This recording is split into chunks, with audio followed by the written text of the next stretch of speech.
Willie D Live. What's up, family? Speaking to reporters after his meeting with Israeli Prime Minister Benjamin Netanyahu, Donald Trump, your president, was asked a simple question which seemed to set him off. The boy was bouncing between grievances about interest rates, a Fed renovation project, and his multi-million-dollar ballroom at the White House. Yeah, fam, dude couldn't get right, man. Check it out. Mr. President, so one of the big domestic tasks ahead of you is to pick a new chairman for the Fed. Yeah. You said that you have one favorite, but you're also doing interviews. Still hasn't changed.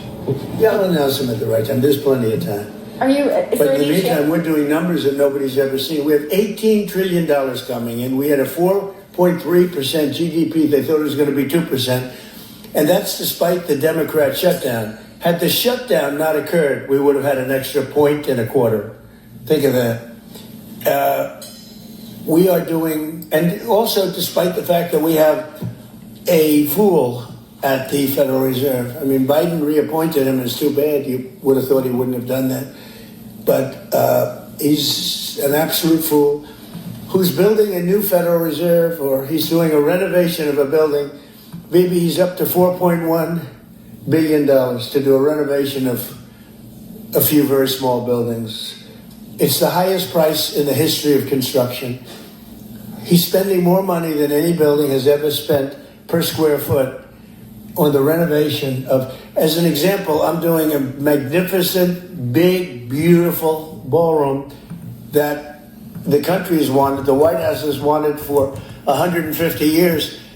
It's a massive job, and it's a tiny fraction of that number. And we're under budget and ahead of schedule. Now it's bigger than I told you.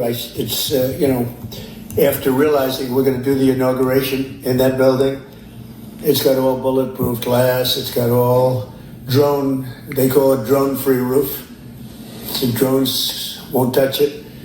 It's a big, beautiful, safe building.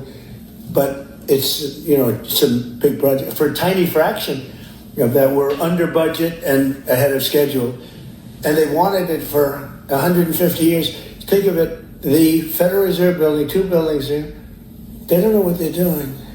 They're way over budget. I mean, this was built during the Biden administration. And I rode by it the other day, and it's headed by the head of the Federal Reserve. Too late, Powell. Too late because he's always too late with interest rates, except before the election. It was too early because that would have helped. That was supposed to help get her elected. It had no impact. We won all 7 swing states. But no. We're thinking about bringing a suit against Powell for incompetence. Because think of it, these aren't outstanding buildings. These are small buildings. He said $4 billion more. It's going to end up costing more than $4 billion. $4 billion. It's the highest price of construction. Again, Democrats, highest price of construction per square foot in the history of the world. Let me just stop right there, fam. That's a bold-faced lie. It is not the highest price of construction in the history of the world. He's talking about $4 billion. The highest price for construction in the history of the world is the U.S. interstate highway system, costing hundreds of billions of dollars, around $450 billion to $600 billion for adjusted inflation. Or the International Space Station, ISS, the most expensive single object ever built at $150 billion. But also you have the futuristic projects like Saudi Arabia's known Future City region, who aims to spend around $500 billion. And then you have the Great Mosque of Mecca expansions that are also in the hundreds of billions of dollars range.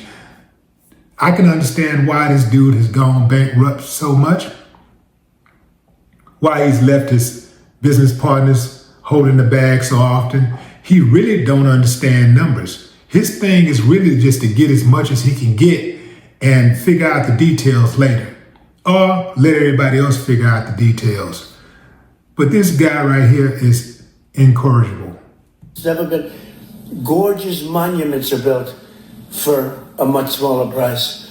So we're thinking about bringing a gross incompetence, what's called gross incompetence lawsuit. It's gross incompetence against Powell. And it was his baby. And the guy's just incompetent. There's nothing you can do about it. He's just a very incompetent man. But we're going to probably bring a lawsuit against him. Thank you all very much. I appreciate it. Bibi, congratulations. So he's talking about bringing a lawsuit against Jerome Powell, the chair of the Federal Reserve. See, that's the type of stuff. You know what? I like him to do that. I like him to do that. You know, I was about to say something like that. I think y'all could read between the lines, but I like to see him do it. He said that for 150 years, people have been asking for a new ballroom at the White House.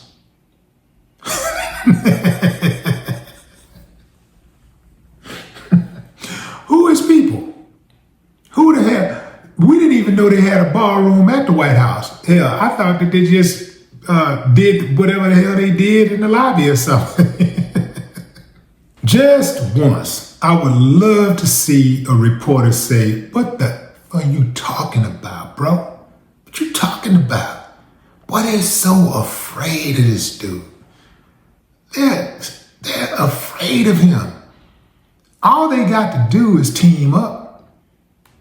All they have to do is team up, and they would have a rat pack of reporters. Like all of the big guys, all of the main guys, even the smaller ones, just say, you know what, man, we're going to either be able to ask this dude the hard questions, or we're not going in there at all.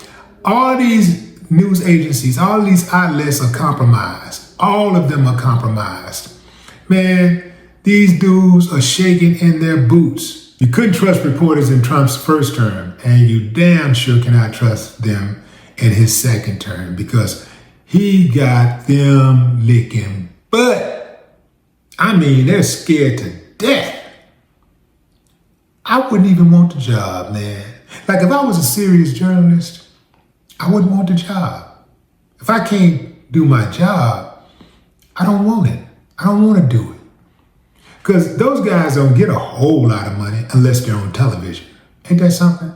Like the ones on television, they get the big bucks. And the ones in the field taking all the risk, especially the ones that be in those war zones and stuff, man, people don't be getting no real money, no, like real paper. Not for what they be out there doing. Like, they're literally, you know, in the war zone. Like, it's bombs dropping, and they seeing dead bodies drop left and right. They're seeing people with their limbs detached and just bleeding profusely. No, man. Yeah, I don't trust it. I'm not with it.